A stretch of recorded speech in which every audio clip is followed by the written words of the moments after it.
যেটো আমি দৈনিক আমাৰ জীৱনত আমাৰ প্ৰফেশনাল লাইফত দেখি আছো আৰু কিয় এইটো ইমান বাঢ়িছে কি কৰিব লাগিব উপস্থিত থকা ডক্টৰ নিবিদ সৰস্বতী বন্দনা এটিৰে আজি এই শুভা আৰু অনুষ্ঠানটো সুন্দৰ কৰি আমাৰ মাজত থকা উৰ্মিলা বাইদেউকো মই মঞ্চত আসন গ্ৰহণ কৰিবৰ বাবে অনুৰোধ কৰিছোঁ।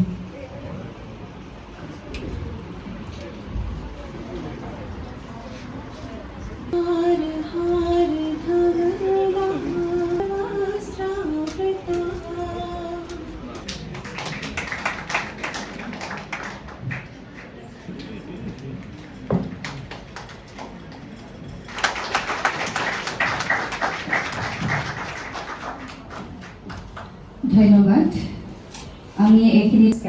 We would also like to start by felicitating our esteemed dignitaries.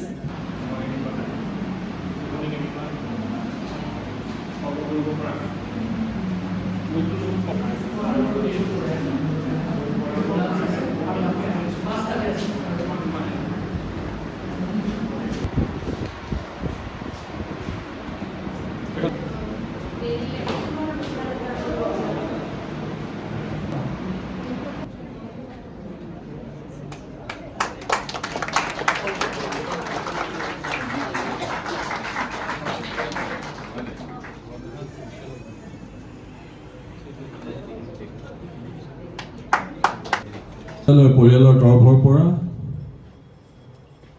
পোনপ্ৰথমেই আন্তৰ্জাতিক নাৰী দিৱস উপলক্ষে প্ৰতিগৰাকী আই মাতৃৰ শ্ৰীচৰণত মই প্ৰণিপাত জনাইছোঁ।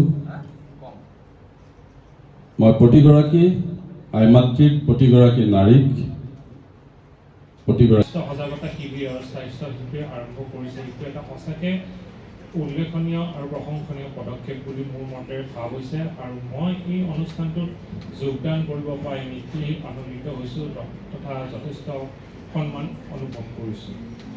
প্ৰকৃততে দেখা যায় যে আমাৰ নাৰী সমাজখন already 8 March women international women day আৰু ইণ্টাৰনেশ্যনেল ওমেন ডে উপলক্ষে আমি আজি সোণাপুৰ কলেজত কুশল প্ৰেৰণাৰ উদ্যোগত এটা হেল্থ এৱাৰনেছ আৰু হেল্থ চেকআপ কেম্প এটা আমি আয়োজন কৰিছোঁ।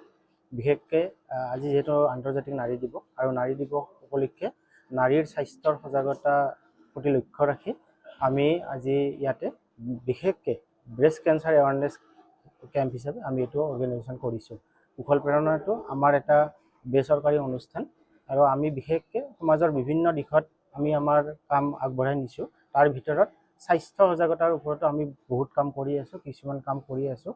গতিকে সেইটোৰ ওপৰতে ভিত্তি কৰি আমি আজি এই অনুষ্ঠানটো আৰম্ভণি কৰিছোঁ। পৰীক্ষা কৰাৰ ওপৰত বিনামূলীয়া দৰৱো দিব? হয়, বিনামূলীয়া দৰৱৰো কিছু ব্যৱস্থা কৰা আছে। লগতে haemoglobin test, sugar test, general checkup যিটো আছে সেইখিনি, আৰু লগতে আমাৰ মুখমণ্ডলৰ কেঞ্চাৰৰ ডক্টৰ আছে, লগতে চাৰ্জিকেল অনকলজি বিভাগৰ ডক্টৰ আছে, বিশেষজ্ঞ চিকিৎসক আছে, মেডিকেল অনকলজি বিভাগৰ চিকিৎসক আছে, আমাৰ ষ্টেট কেঞ্চাৰ ইনষ্টিটিউটৰ প্ৰফেচাৰ আছে। তেওঁলোকৰ বিভাগৰ ফালৰ পৰা যিখিনি চিকিৎসা সেৱা আগবঢ়াব লাগে ইয়াতে আগবঢ়াব। হয়, এইটো খুব ভাল হেৰি লৈ পেলাই তেওঁলোকে আগবাঢ়িছে যে আমি আজি ইণ্টাৰনেশ্যনেল উমেন্স ডে তাৰিখটো বৰ ভাল দিন 8 মাৰ্চ আৰু মহিলাখিনিক সজাগ কৰাটো এটা খুব দৰকাৰ হৈ পৰিছে। কাৰণ আমি ষ্টেট কেঞ্চাৰ ইনষ্টিটিউটত দেখোঁ যে প্ৰায় মহিলাখিনি বহুত লেটকৈ আহি পায়হি। যিকোনো কৰ্কট ৰোগত যেতিয়া তেওঁলোকে ভুক্তভোগী হয়, সাধাৰণতে আমাৰ তাত মহিলাবিলাক আহোঁতে ষ্টেজ 3 বা ষ্টেজ 4 পায়গৈ।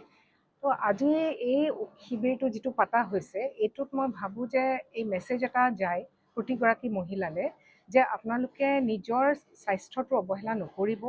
যেতিয়া আৰ্লি চাইন্স যেতিয়া আপুনি গম পায়, যিকোনো আপোনাৰ নিজৰ শৰীৰত কিবা এটা আপুনি বেলেগ পাইছে, মানে আমাৰ শৰীৰটো এনেকুৱা যে কিবা এটা মেছেজ আমি পাওঁ, কিন্তু সেই মেছেজটো ইগন'ৰ কৰিব নালাগে। সেইটো কাৰণে ডাক্তৰৰ ওচৰত যাতে সোনকালে যায়। আমাৰ এতিয়া অসমত স্বাস্থ্যৰ মানে আমাৰ হস্পিটেলেই কওক, ডিছপেঞ্চেৰীয়ে কওক, একদম পদে পদে আছে আৰু ইমানকেইখন কেঞ্চাৰ হস্পিটেল আমাৰ গোটেই অসমত হৈ পৰিছে। সেইকাৰণে কৰ্কট ৰোগৰ ক্ষেত্ৰতো বিশেষকৈ চাগে গোটেই ভাৰতবৰ্ষৰ ভিতৰত অসমতে আটাইতকৈ হাই ডেঞ্চিটি অফ কেঞ্চাৰ হস্পিটেলছ আছে। সেইকাৰণে প্ৰতিটো কৰ্কট ৰোগৰ মানে সম্পূৰ্ণ চিকিৎসা আমাৰ অসমতে এভেইলেবল আছে। যিমান সোনকালে আহে তেওঁলোকে এই বেমাৰৰ পৰা টোটেলি কিয়ৰ হ'ব পাৰিব।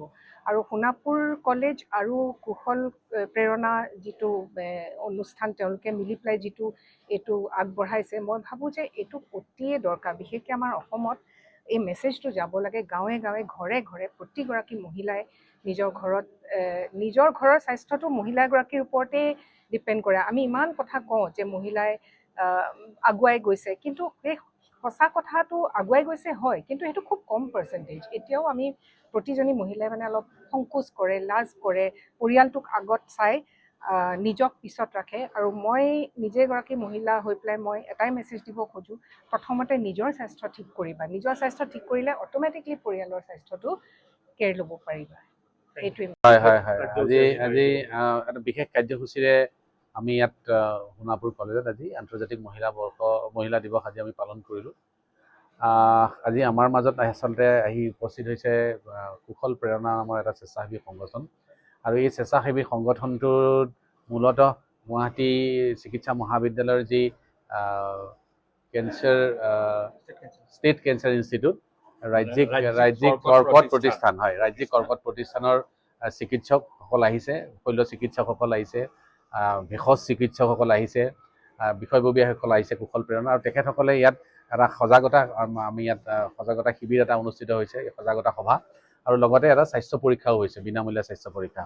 ইয়াত মূলতঃ মহাবিদ্যালয়ৰ ছাত্ৰ ছাত্ৰী, মহাবিদ্যালয়ৰ পাৰ্শ্বৱৰ্তী গাঁৱৰ যিসকল মহিলা সেইসকল আহিছে, তেওঁলোকে বিশেষকৈ স্তনৰ কৰ্কট ৰোগ সম্পৰ্কে ইয়াত সজাগতা আৰু স্বাস্থ্য পৰীক্ষা হৈছে। অন্যান্য পৰীক্ষাও হৈছে, তেজৰ পৰীক্ষা, তেওঁলোকৰ প্ৰেছাৰ ইত্যাদি, হেমোগ্লোবিন, এইবোৰ চোৱাও পৰীক্ষা হৈছে, মানে অনুষ্ঠিত হৈছে। তাৰ লগতে আমাৰ মহাবিদ্যালয়ৰ যিখন আমাৰ এডাপ্টেড ভিলেজ আছে ডিকচাক, তাৰ পৰাও মহিলাসকল, জনজাতি প্ৰধান যি ডিকচাক গাঁও আছে, তাৰ পৰাও মহিলাসকল আহিছে। আমি তেখেতসকলৰো স্বাস্থ্য পৰীক্ষা ইয়াতে কৰি আছে এই কুশল প্ৰেৰণাৰ সহযোগত।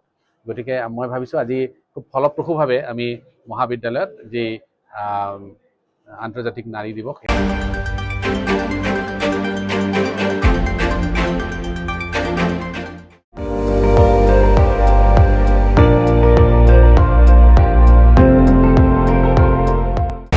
আপুনি চাই আছে ND24, সৰ্বশ্ৰেষ্ঠ নহয়, সৰ্বোত্তমৰ দৌৰত।